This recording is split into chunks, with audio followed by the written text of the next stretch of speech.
10 o'clock at night, on the 10th of March, wherever you are. I hope you're staying safe and enjoying your time.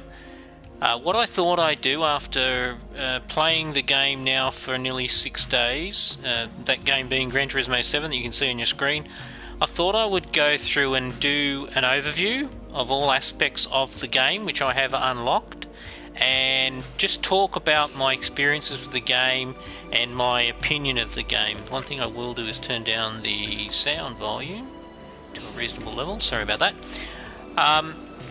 and give my opinion on it. And I guess if I can start by saying a few things. The first thing is, and I'm showing my age here, but I am a PS1 heritage player.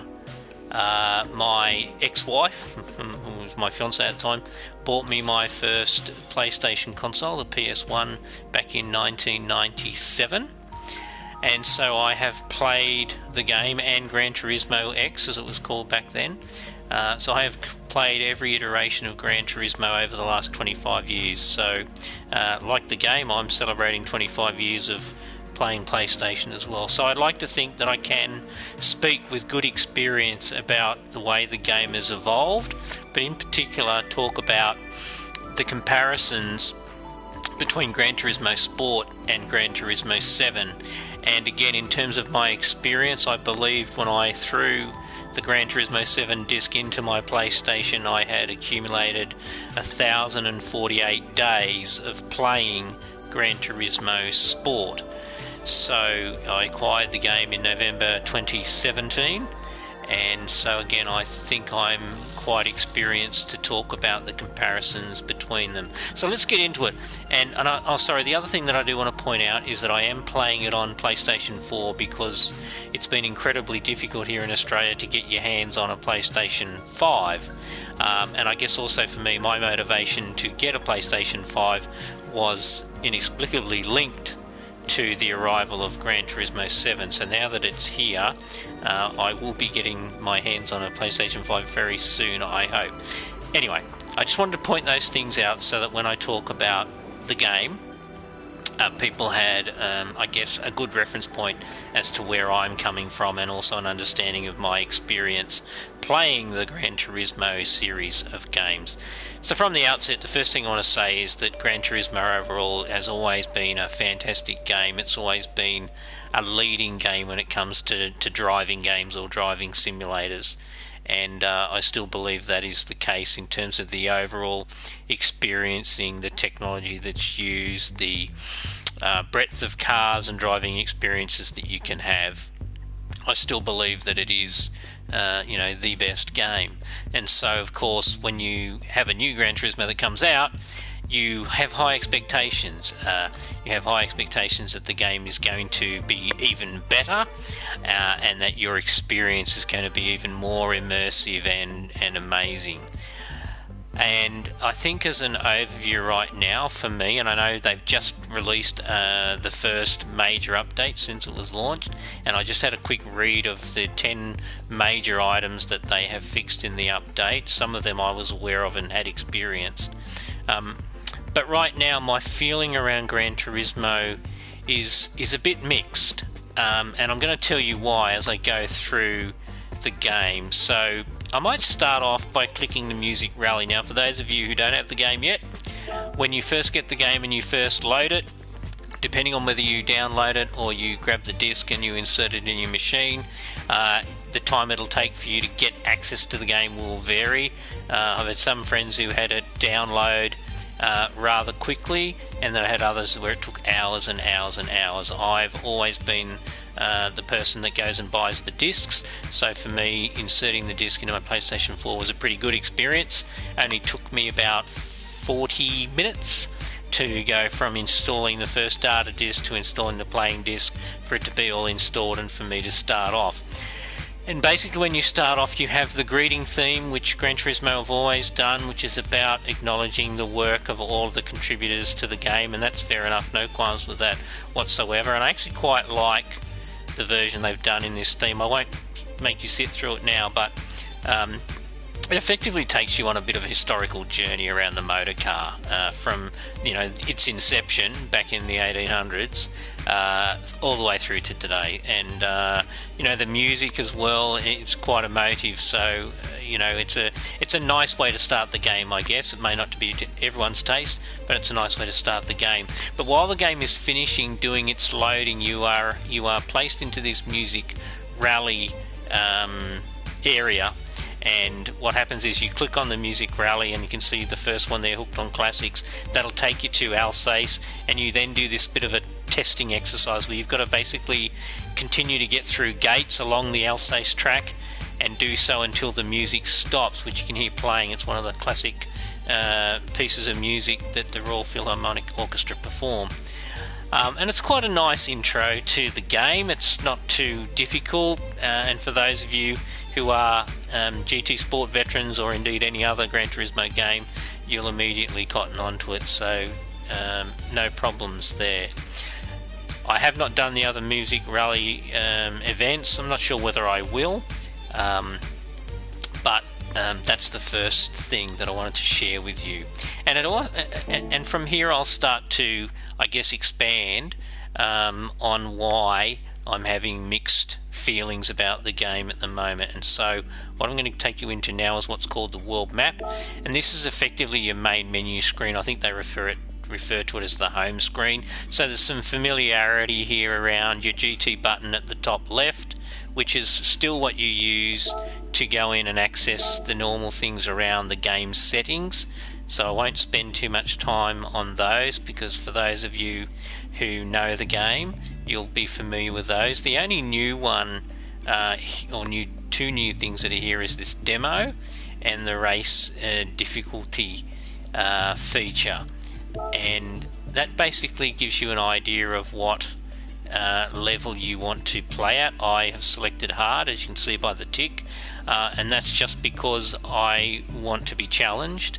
I'm certainly not the fastest driver in the game by a long shot, but I have been an A+ driver, and I believe, I don't follow the statistics, but I believe I was in the top 3 or 4% of drivers. Now that may sound impressive, but I think there's thousands that are in that category, just to be transparent about what that means.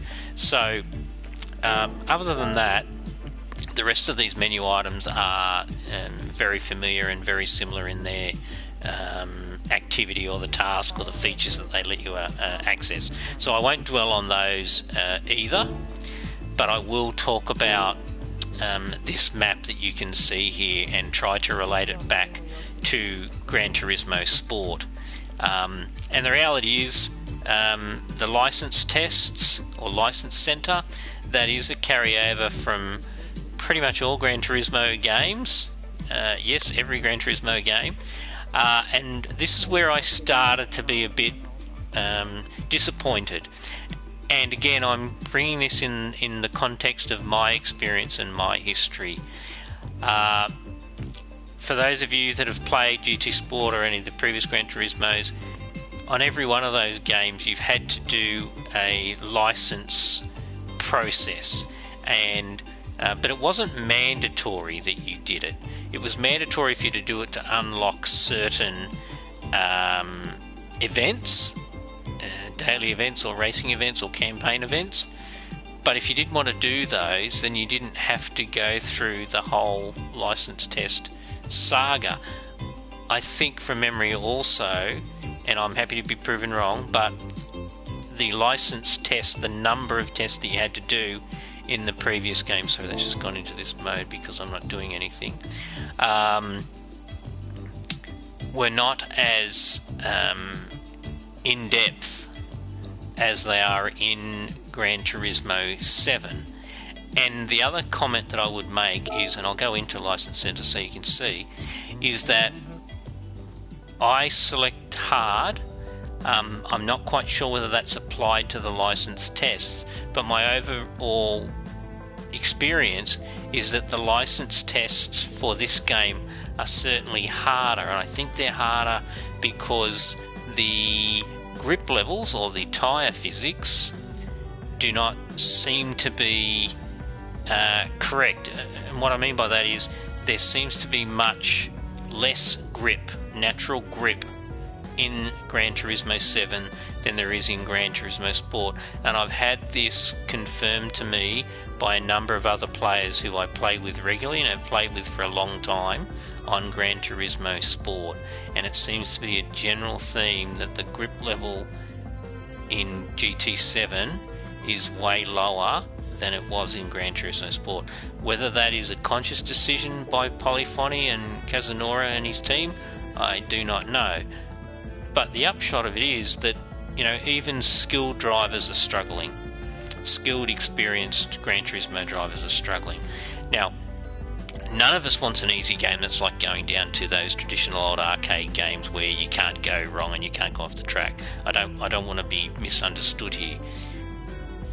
There needs to be realism. I guess that's where I'm coming from, and I've done quite a lot of track work, and in my experience the physics for GT7 are still not quite right around the tyres, and they're certainly less accurate and less realistic than Gran Turismo Sport from what I've experienced so far. And I've been on a number of different tracks, driving a number of different types of cars on pretty much all of the different tyre types, which has also been rationalised in the game. From what I can see, we no longer have a super soft tyre as an example, we only have a soft tyre. So from that perspective, I feel that the licensing experience is not only harder, but I also question why they've designed GT7 such that it is basically mandatory for you to complete all the license tests just to unlock some basic things like access to Brand Central, where you can go and buy your favourite car, or just to go and join a lobby. To me, that's a step backwards, and it's also almost like a bit of disrespect for previous players of the game, in that people that have previously played Gran Turismo Sport or Gran Turismo 6, Gran Turismo 5, Prologue, etc., etc., we know the game. We understand the game. And so for me, I felt that they should have allowed for that, understanding their audience better than they have. I get that they want to attract new players, I totally understand that, but I think they still should have allowed for an option for those experienced players, because remember, for those of you that don't know, carried over from Gran Turismo Sport into Gran Turismo 7 are players' driver ratings. So they already have a record of people's driver ratings. So for me, making us sit through all the license tests again, I think detracted from the experience. Amid all the excitement and the anticipation of the game coming out, I think they've made a mistake in their, understanding and their rationale as it relates to their understanding of their existing player base. And you can see here as an example, this is the final exam. So you can see above there's the national A's and B's, there's the international B's and A's, and then there's the super license. Now I've completed all of them, and I got gold in all of them, and I don't say that to blow my trumpet, but I say it from the perspective of actually doing the tests and achieving gold was much harder than it has been in any previous events. And the final exam to get my license in the 917 Porsche, which is at Spa, as you can see, without traction control, because all of my driving licenses, I do not use traction control or stability, I only use ABS on weak. It is impossible.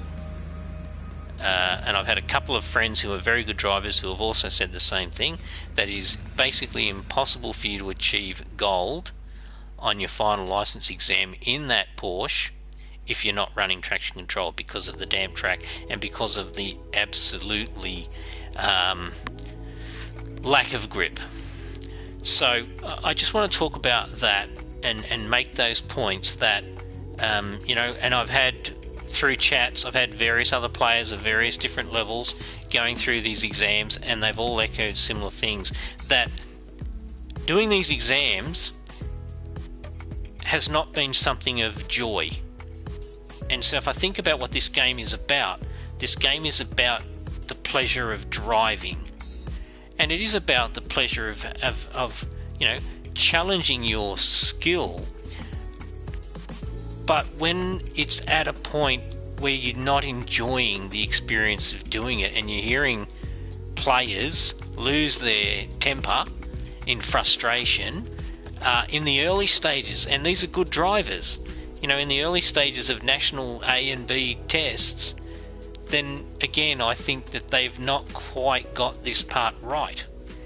And I don't know where they've come up with these tests and the severity of them, but I think they've missed the mark for most of the legitimate and seasoned players. So I had one friend comment tonight that he'll talk to us in about a year when he gets through it, because his driving skill isn't that high, and so for him making it through even on bronze level will be a challenge for him. And so it's almost like those people are kind of being excluded from being able to participate in the game. I'm the first person to acknowledge that we want people in the game that do know how to drive, you know, people that join the game who could just get in there and do stupid things on a track, not know racing etiquette, not respect other players who are, you know, driving in a race or trying to do practice laps and whatever it might be, tuning their car. You know, there's sort of people that do detract from the game. So I'm not saying that every man and his dog should be allowed to come in, but I think what they have done perhaps needs re-evaluating, because there is a risk that they're running in that they might alienate some of those you know, legitimate but loyal players. So I just want to talk about that. I could jump into the Porsche and give you a demonstration of driving it so you could just see how lacking in grip it is, but I won't do that because that's not what I said I would be doing for this broadcast.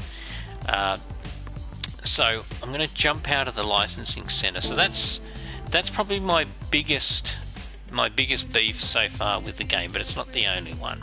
And I will talk about the good things too, because there are quite a few good things here.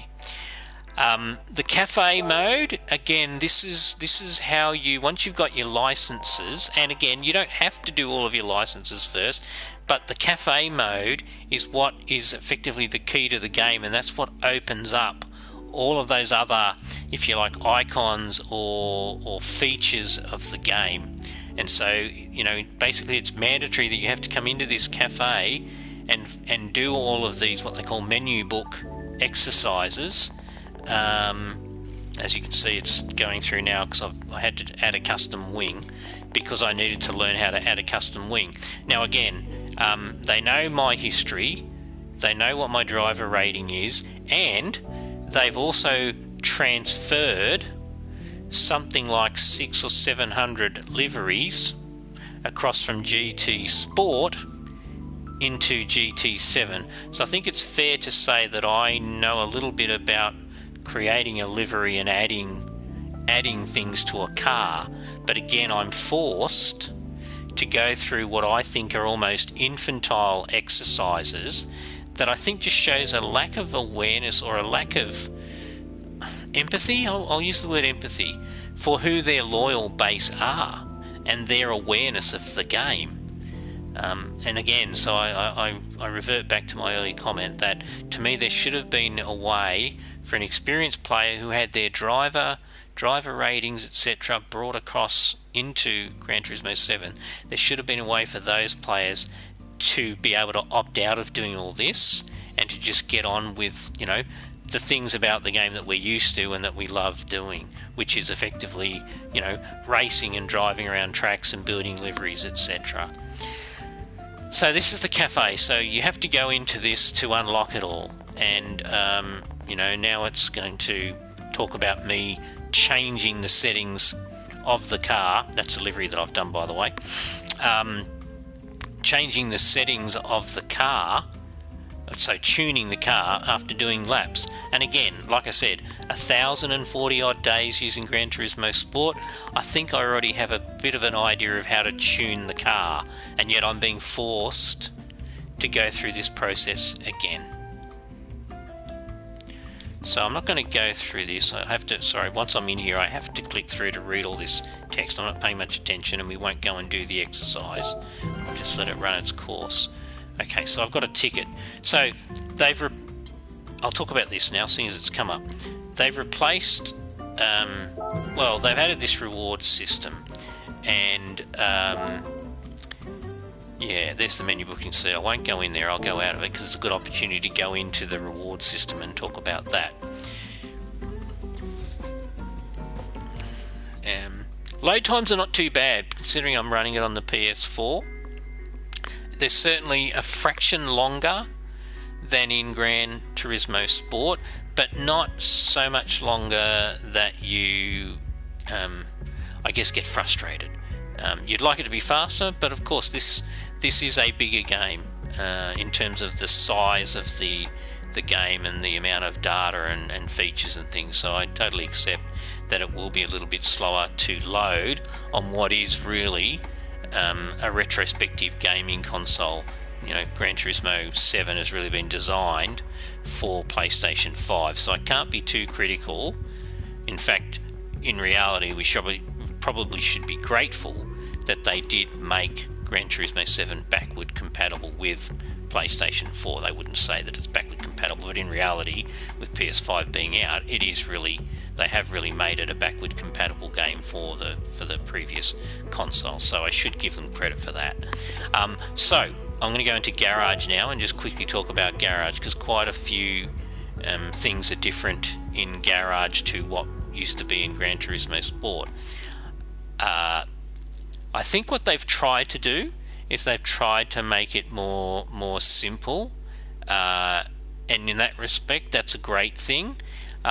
Your menu item is shifted from going vertically down the left hand side to being horizontal across the bottom, but effectively it's the same thing. You can change your car, so you can select from what cars are in your garage.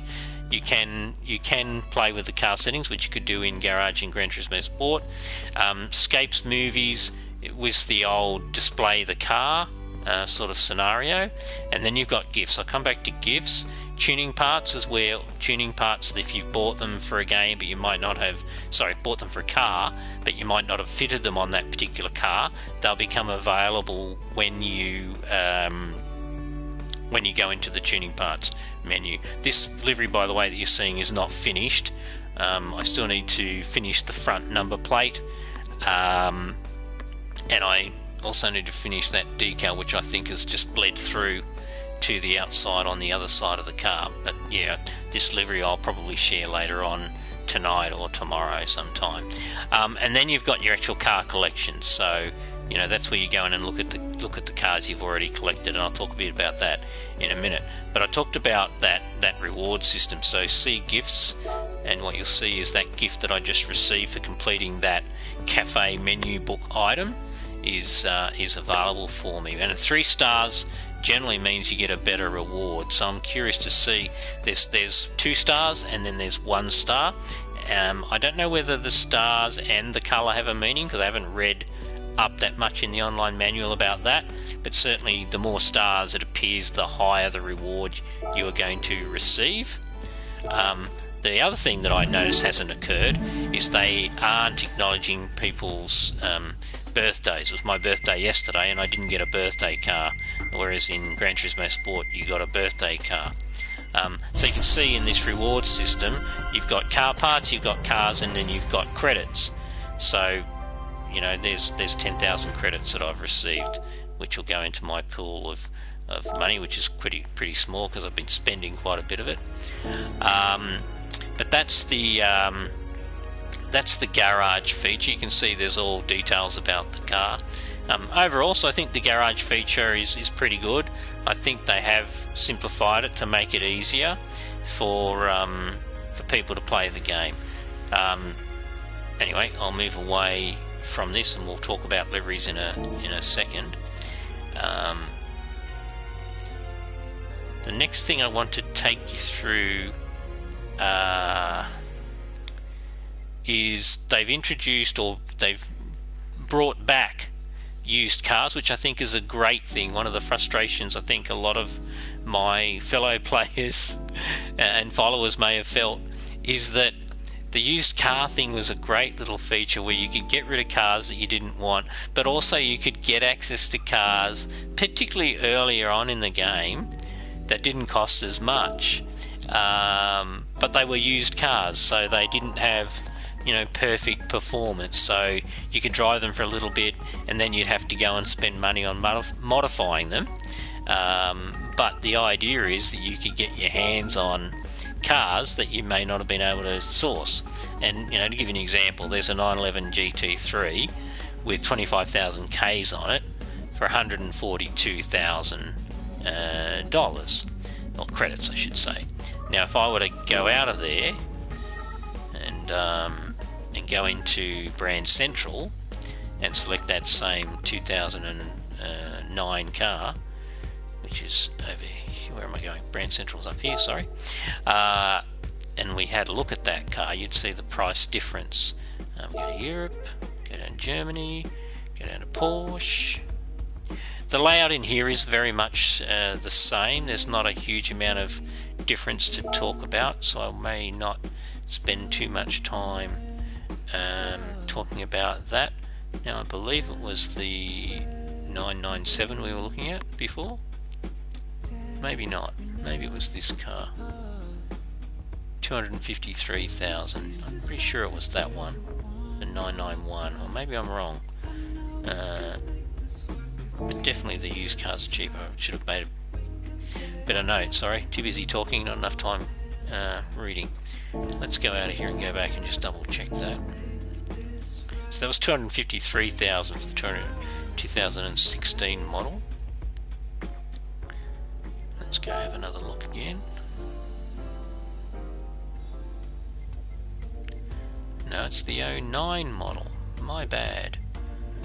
But I couldn't see the 09 model on display. But the theory is these cars are cheaper, though some may not be. But again, it's a great initiative to bring it back, and I think a lot of players will really love this feature. 930 Turbo, I'm inclined to buy that while I'm in here, because I think it's a great car. One of my poster cars growing up, showing my age again. Yeah, there's something about the 930. So I'll put that in my garage now. I don't think there's anything else here I would like to buy. One of the new things that they seem to be doing in the game is they seem to not just having carte blanche over cars. As you can see, some of these here are saying sold out and limited stock and what have you. Not a bad idea, I guess, because it's a way for them to rotate cars, and that might be a good thing so that people can build up their collection. But yeah, so hats off to them for bringing back this feature. I think it's a great feature. In Brand Central, not much has changed. However, what they have introduced is this legend cars. So in Gran Turismo Sport, there were obviously very significant vehicles that are highly sought after that you could purchase, and they cost you, you know, anything from 5 million credits all the way up to 20 million credits in Gran Turismo Sport. But they were readily available. All you needed to do was accumulate enough credits by playing the game. What they've done in Gran Turismo 7 is, again, they've introduced another feature whereby not all of those cars are immediately available or always available. And so what happens is you go into the Legends collection and you can see things like that. The 1956 356 Porsche has been sold out. So even if I really wanted one of those cars right now, I can't buy it.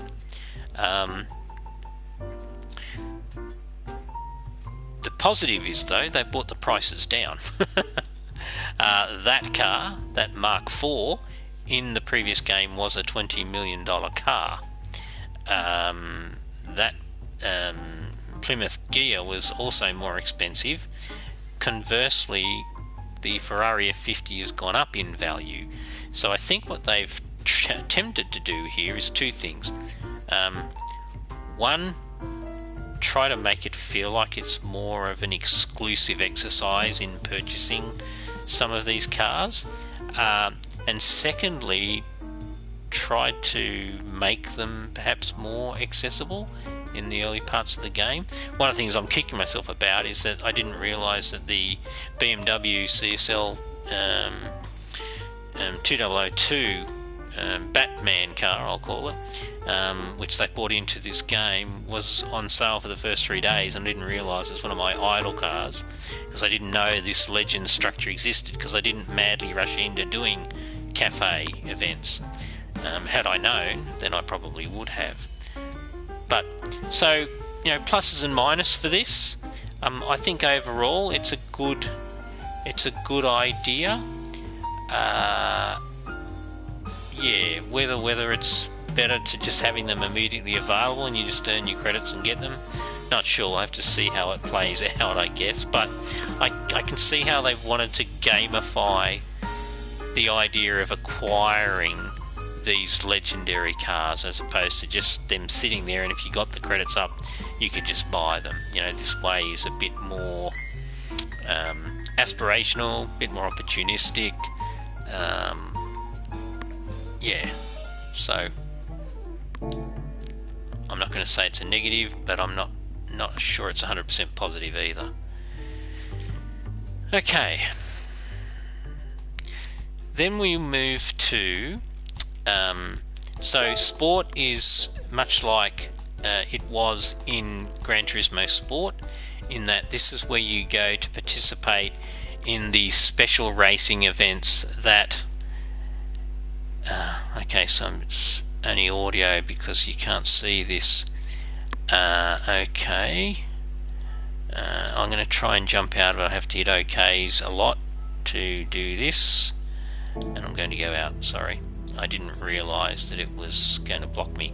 But effectively, it's where you go in and participate in the events that they Gran Turismo run, the National Rail Championships, Manufacturers Championships, daily races, which is what you participate in to, I guess, hopefully improve your driver rating and your sportsmanship rating. So there's not a lot that's changed there. So I was going to show you, but at the moment, because I haven't registered for it, it doesn't show it up on screen, so I won't give you a blue screen experience. Missions, that might block me as well.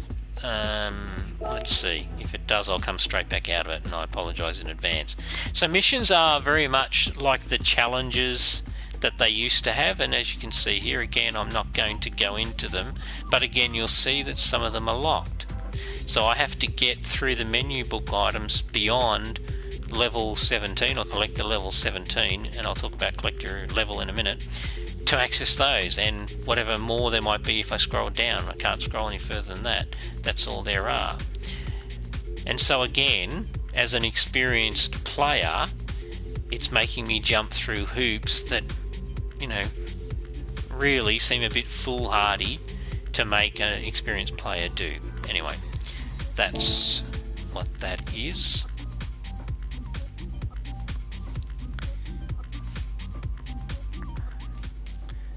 Scapes.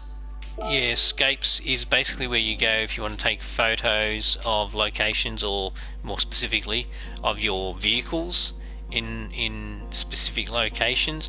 They have updated the image library, if I could call it that.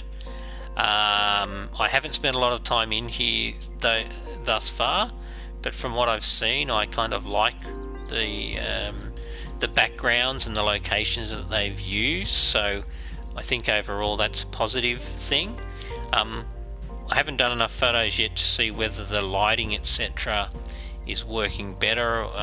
I'm going to assume, I've only done one photo in Scapes, I think, from memory, and the clarity of the image did look better, but it's a bit hard for me to tell because I don't have the latest version of TVs.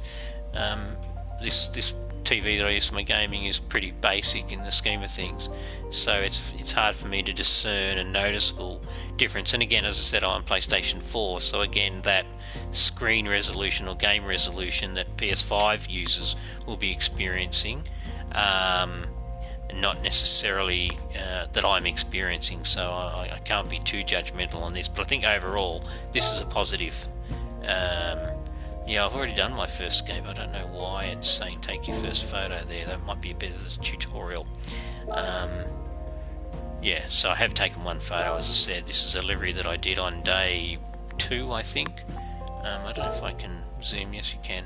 So it's an M4 GR4 race car. I did a Gran Turismo 7 as my first real livery. I thought that was the obvious thing to do.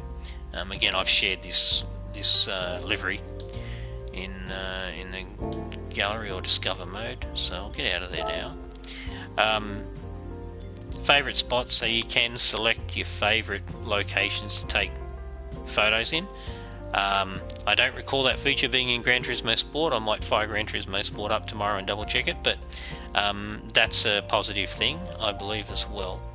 So kudos for adding that, because I know for me there were particular locations where I really preferred to put cars to take photos, mainly because of the lighting and mainly because of the space and how you could use it. That was my main motivation, such as, you know, Nürburgring YouTube corner, as they call it now, Monza, one of the Lesmos. Anyway, there's a couple of other locations that are escaping my brain at the moment, but from that perspective, I think they have definitely gone forward with the escapes side of things, so I give them a tick on that. We're definitely over halfway now in terms of me taking you through all the facets of the game. Showcase is where you go in to find decals, etc., but also to look at photos and to look at liveries. So you can see here that there are some gallery photos of cars and also some uploaded liveries for you to choose from. And the format is a little bit different, and I think they've made some good improvements in this space, and I'll talk a bit more about that now. So you've got recommended trending, which you always had. So they're the things that are trending at the moment, and these are new, so these will either be new images or whatever. Now I can sort it by the different categories, as I could in Gran Turismo Sport. So I can go to decals and go to replays. I can go to... Now, here's the biggest change. They no longer call them car liveries, they call them styles. I'm not quite sure why they made that change, but there must be a reason for it. At the end of the day, I guess it doesn't matter that much. We just have to get used to calling them a style, as opposed to a livery, I suppose. As I said, I don't know the reason why, but it's not really a hard thing to follow in translation. But these are obviously recent liveries that have been uploaded by players. Trending is still very much the same, where trending liveries are populated here. And yeah, you can see them there. I'll talk about livery creation in a minute. These items are all, again, pretty much, well, they're not exactly the same. There's some additional features here, and the new thing is music. You can go in and manage music for your playlist. You could make changes to the music, but I don't know whether you could actually select the full playlist that you want to have for the game. So I think that's a nice feature. Yeah, collection would be the decals, etc., that you have kept or downloaded. Now, there was a functional error with this, which I don't know whether the update fixed. So if I hit R1, you can see up here in the top right it says 1 of 2, and if I hit R1 I should see a different set of decals that I have particularly grabbed and downloaded. Up until the update today, it would not display any more decals, and I know I have actually selected more than what we're seeing on this screen. So when I hit R1, this is going to be very interesting to see whether I actually am presented with another and unique page 2, or whether it's going to be the exact same page. So here we go, R1, and they fixed it. They have fixed it. Excellent.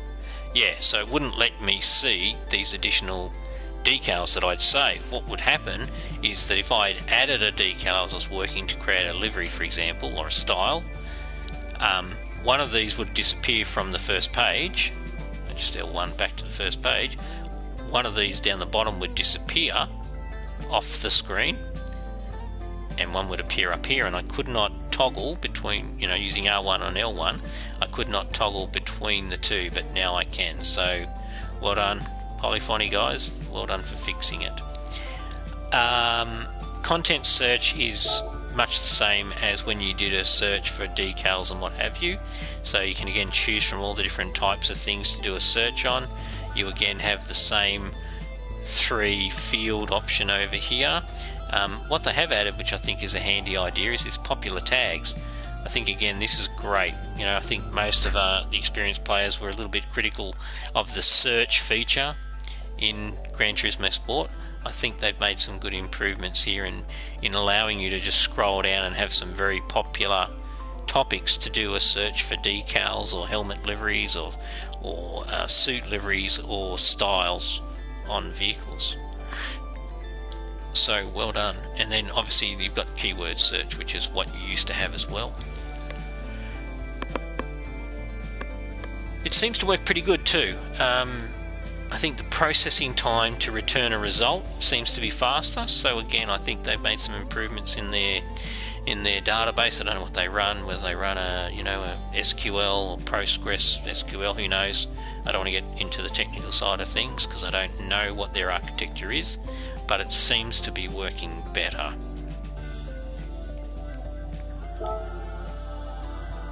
So we'll jump out of there, out of Showcase, and we'll move across to the tuning section, which is just here. So again, the tuning shop was a feature that was available in Gran Turismo 5, and I don't think it was in Gran Turismo 6, so I'm happy to be corrected on that. But the principle was that you purchased a vehicle and you could then tune it by adding custom parts. So they've taken that to another level, and again I think this is a positive thing, albeit that it does require the player to understand a bit more about the mechanics around a car, and it also requires that they follow certain patterns. An example of that is weight reduction stage 1. I can't go to is it extreme that has the last one? No, racing it is, isn't it? I can't go straight to racing and go for weight reduction stage 4. It won't let me unless I progress through to the other weight reduction stages as well.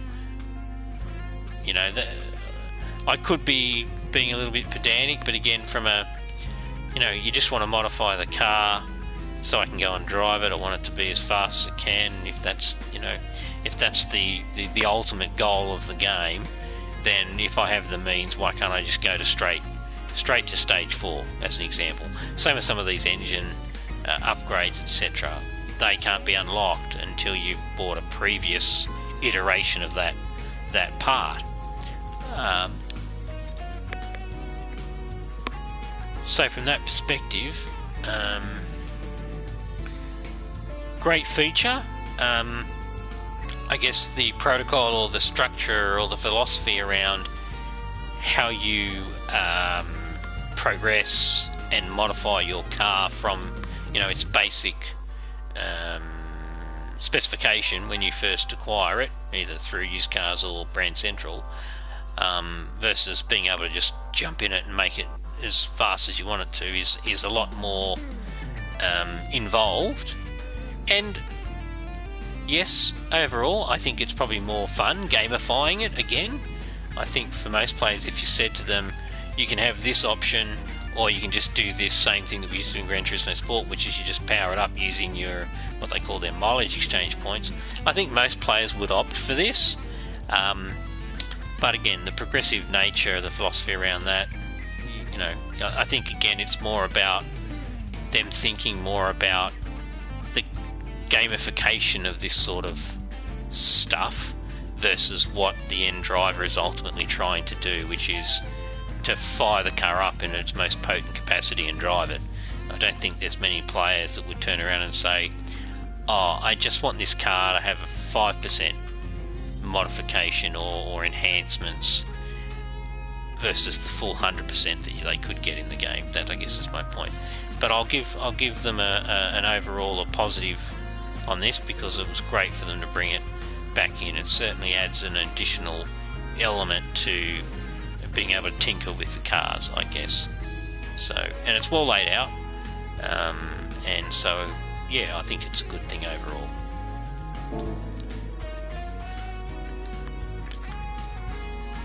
That leaves us to talk about the lobby and the GT Auto space.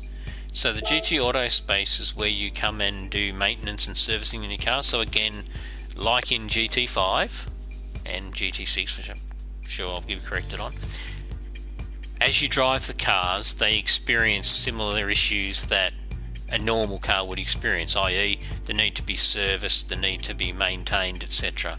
And so they've incorporated that element back into the game, and obviously driving gear, which I won't dwell on because I'm not huge on the driving gear thing, but I understand that there are players who are.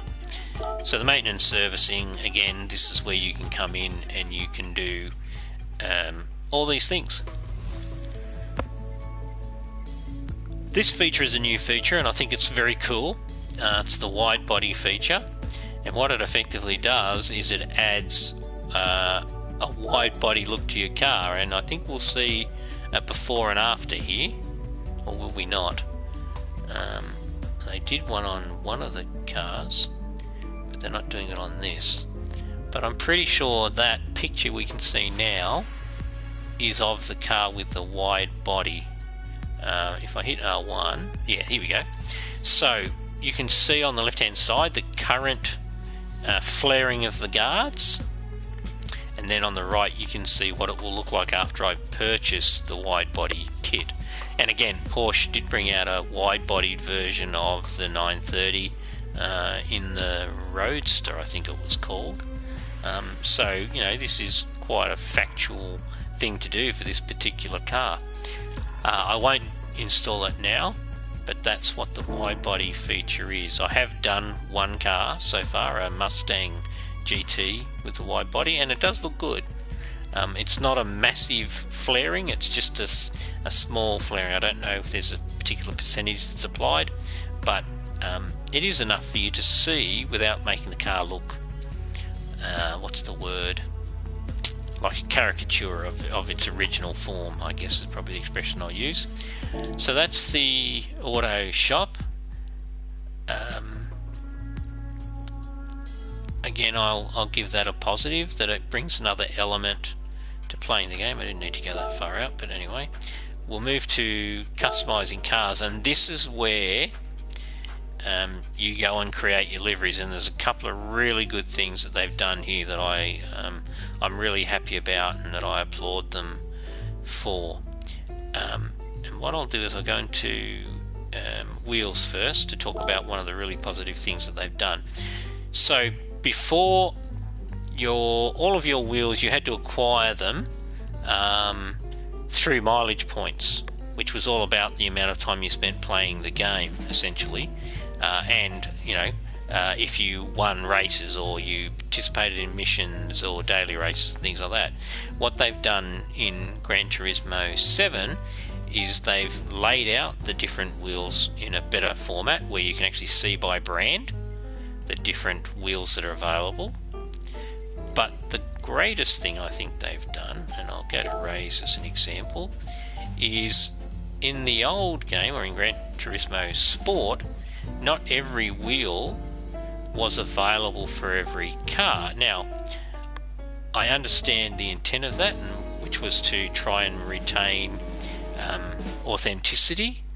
But at the end of the day, as you know, people who do liveries, it was sometimes incredibly frustrating that you looked at a wheel and you thought, geez, that wheel looked good on that car, but you couldn't even put it on there to see it, let alone choose it.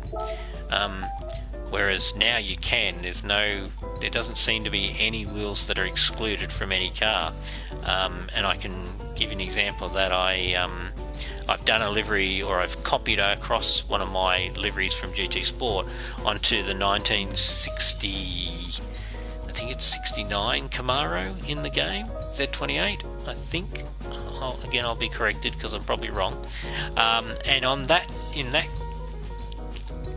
car, in Gran Turismo Sport, there's a very limited number of wheel options, firstly, and secondly, the wheel sizing was very limited. I think the biggest wheel I could put on the Camaro was a 16-inch rim, and to be fair, I'm not a huge fan of small wheels and big tyre profiles, and I think the car didn't look as good because you couldn't put bigger rims on it. But in this game you can, and you can see I can go all the way up to 19s, and you know, look at the difference that makes to the car. I haven't done the widening of the wheels yet, but I need to, and the offset as well to bring them out. See how they came out then from the guard? So that's the offset spacer being applied, or spaces being applied. But if I take it back to the 16th, which is the standard size, and then quickly compare it, you know, it's just a much more aggressive look, isn't it? I hope people looking at this agreeing with me. It's a much more aggressive look.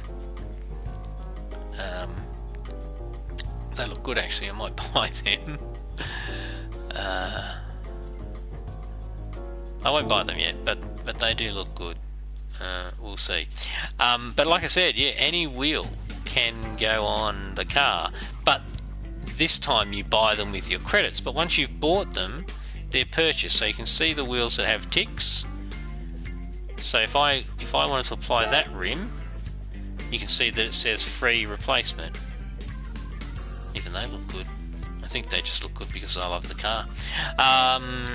Yeah, well, that's good. I'm happy that you know, so anything that I've bought doesn't cost me to. I'm just curious because this is my favourite rim in the whole game. Don't worry about the colour.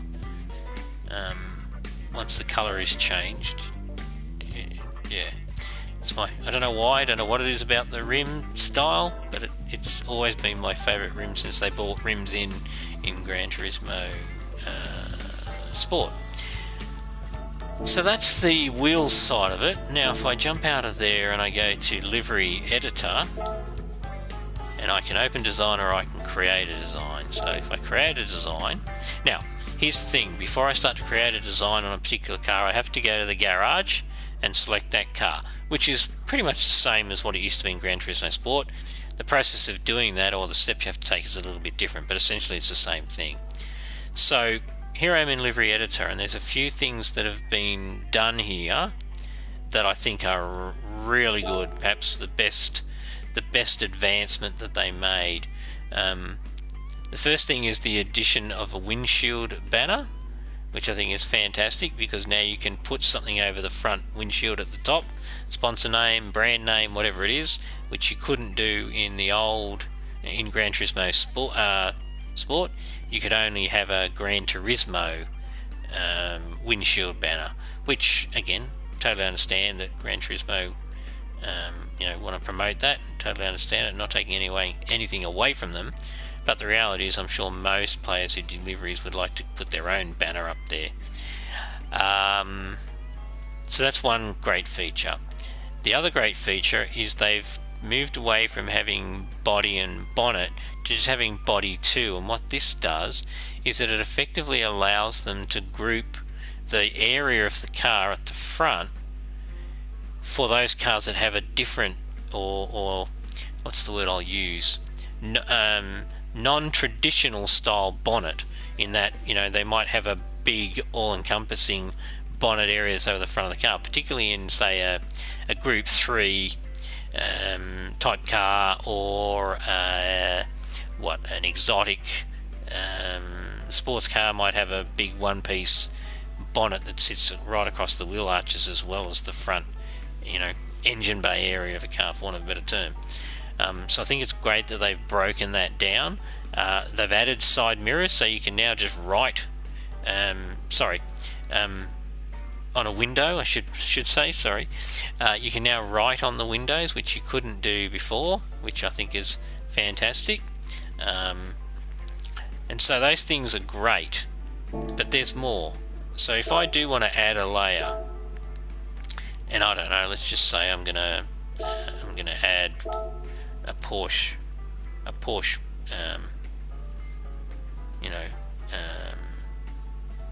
sign down here. So I go to that.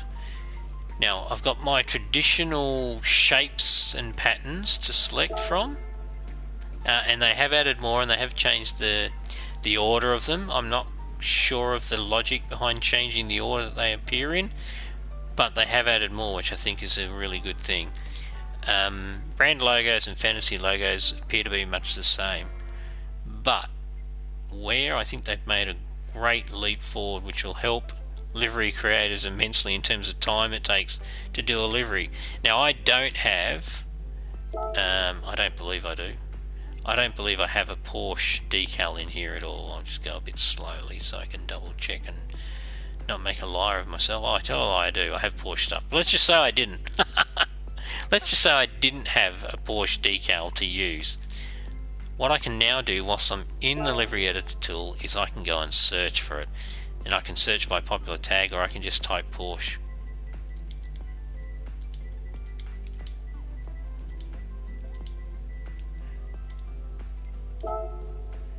And voila, anything that I might need is appearing, provided it's been created by one of the wonderful decal makers, whoever they might be. Oh, I'm torn here, that might be the one, just for the sake of it. Of course I'm not going to save this, it's just an exercise to show you how it works.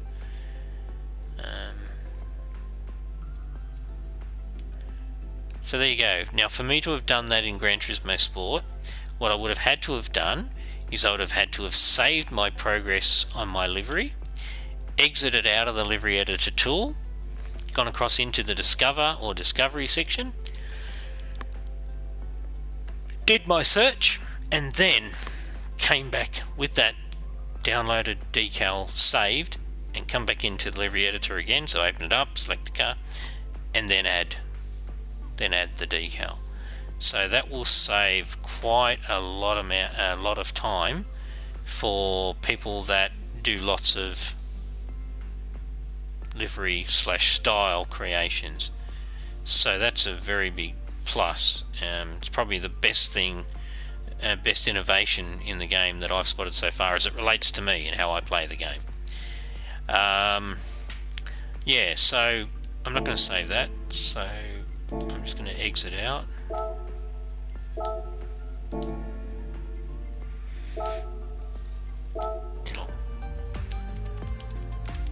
come back to that Porsche. I like that blue colour too, by the way. I think it really suits the car. I will try some other colours just to be safe.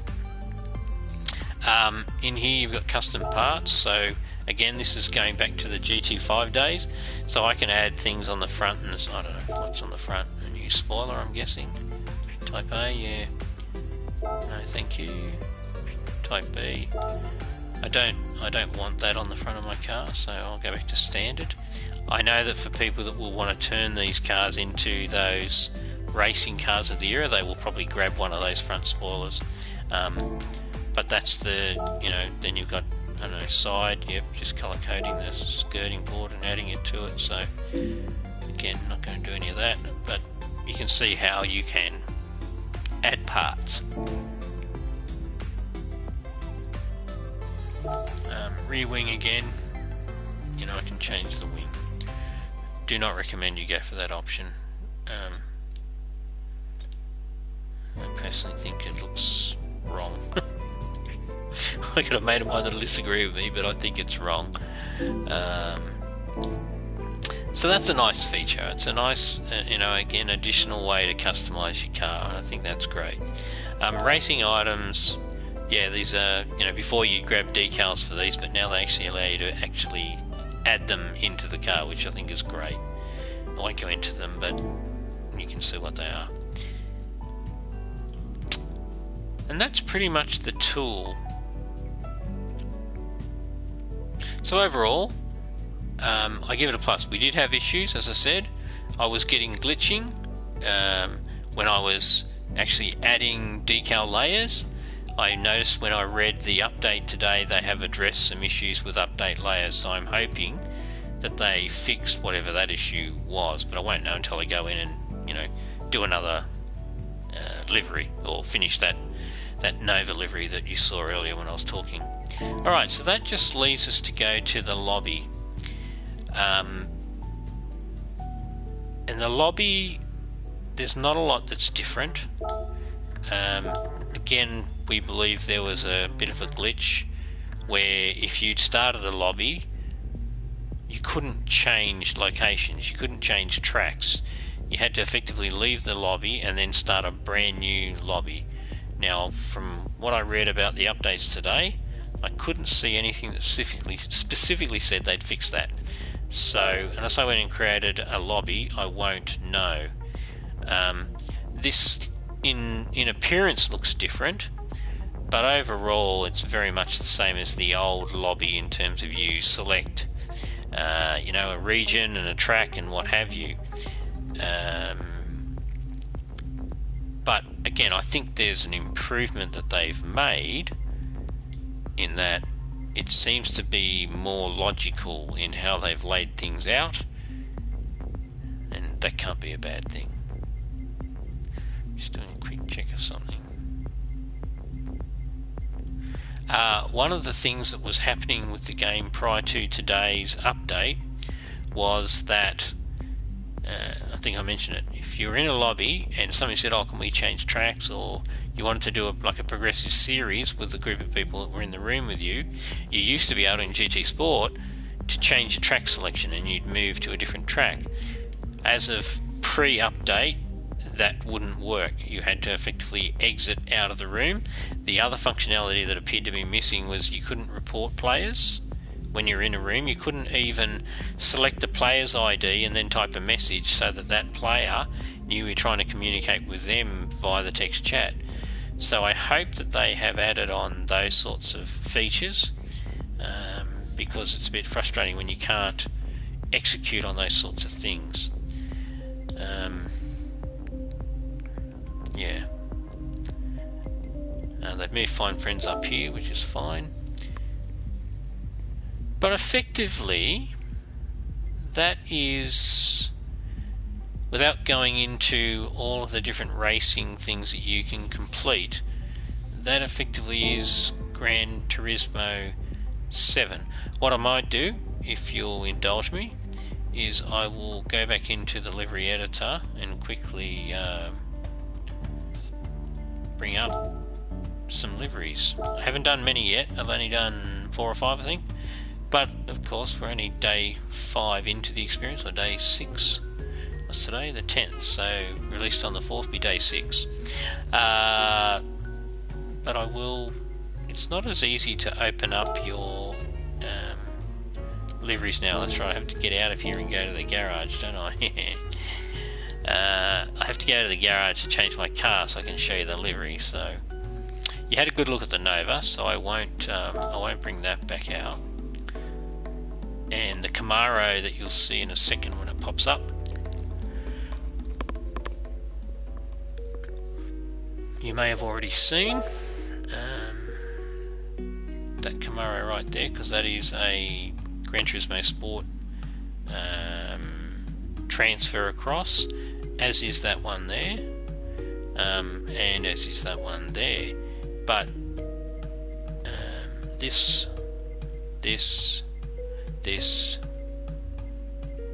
that are all brand new on that too, that one as well. So they're all brand new liveries that I've created in the game. So this isn't going to be as easy as I thought to show you these liveries. So maybe I'll show you the wide-bodied Mustang and just do that one, and then I'll wrap up this broadcast.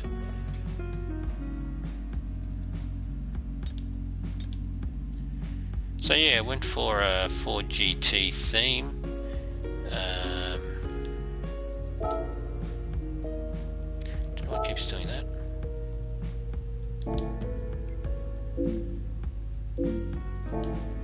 Right, okay, no problem. So you can see there from that angle that the guards are definitely more flared out over the wheel than what they would normally be. I really enjoy doing this livery, but anyway, that's that livery. Change car. You've already seen the two Camaros. You've probably already seen that Camaro, so I won't. I'll show you the liveries that are brand new, not copied across from PlayStation 4 GT Sport. So this is M4.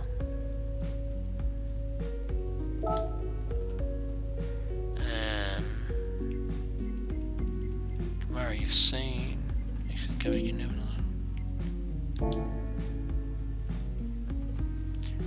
So this is still the M4.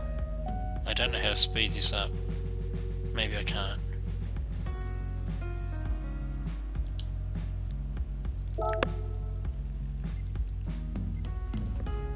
This is the only other one that's... Oh, I've done a little Renault road car, but...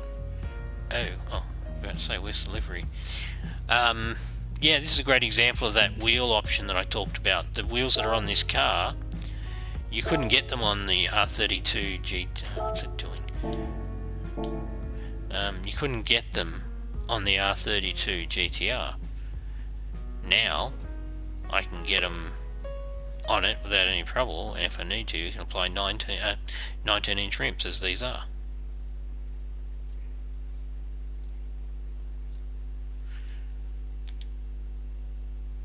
So that's my R32, which is not 100% finished yet, but I might finish it tonight and upload it. If not, it'll be tomorrow. And with that, I really feel like I've come to the end of my summary of Gran Turismo 7 and how it is different from Gran Turismo 6. As I mentioned, tyre physics don't appear to be right. In fact, they appear to be much harder than Gran Turismo Sport, and that's not good if you're, got a whole bunch of, who knows, millions of followers and game players that are used to a certain grip level, and all of a sudden that's just out the window. So that's not good. There are some glitches with the GT Auto which may have been fixed with this update today. I'd have to get in there and be playing around with the livery to know for sure. But hopefully that's been resolved, and that'll be great if it has. The Legends cars, I understand again the gamification of trying to acquire those cars. I wouldn't have necessarily done it that way myself, but I understand why it was done.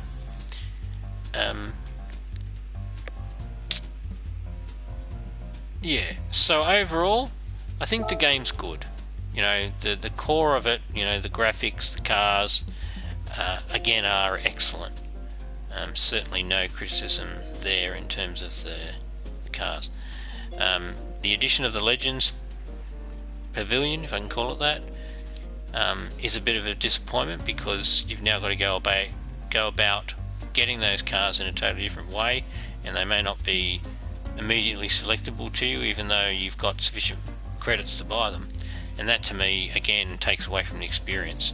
If I have enough credits and I want a Ferrari 250 GTO, I should be able to buy it. I shouldn't have the game stopping me from getting that enjoyment, unless I'm doing something sneaky around the way I've accumulated credits, and I'm not aware of any at this early stage. I'm sure there will be, but I'm not aware of any at this stage. So my overall view is that they've certainly progressed in some areas. The licensing, I think they should have given an option to players that were experienced. Maybe they could set a limit. If you were a driver over a certain qualification, you didn't have to do them, or you could click option A if you wanted to avoid them. you know, I think that would have, in hindsight, would have been a smarter thing for them to look at. As far as the graphics go, the graphics looks pretty much the same to me, but again, I reiterate, I'm not on a latest and greatest Ultra LED or whatever the equivalent version might be these days. I'm running a very old basic screen, so it's very hard for me to tell whether the graphics are improved or not. That's open to debate. And then there's the license center. As I said, same sort of rule applies. If we're existing and you know we're existing, why did you not offer an option to skip those and just start off fresh, you know, with your licenses and whatever else? But anyway, I hope you've enjoyed this overview. Sorry if it's been a little bit flat. I guess it perhaps reflects how I'm feeling about the game, where there's certain elements of it that I think that's great, but then, you know, as an overall experience, I would say that it's not a fully positive experience so far. But hopefully with the update they did today and some of the things that they have sought to resolve through these updates will make it a better experience. I do, however, think that the wheel/tyre grip issue may not be fixed. I don't know what efforts around doing that, but I think it's worthwhile them thinking about, you know, looking at it and deciding whether that grip level is realistic. My personal view is I don't think it is, on various aspects. High-speed cornering, braking, yaw rates, which is basically the propensity of the vehicle to spin on its own axis, which is obviously higher with a mid-engine car than with a front-engine car. Yeah, I think they are probably the key things that initially had me thinking quite negatively about Gran Turismo 7, but now I don't see the issues being as huge, but they do need to be looked into. Alrighty, on that note, I will end this broadcast.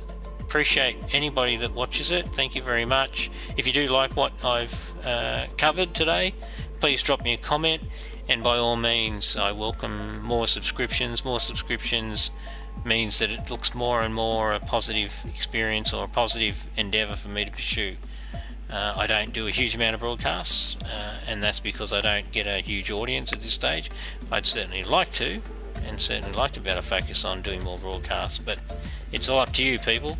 So, as I said, comment if you want to share some feedback about what your experience has been with the game, and please like and follow my channel on YouTube.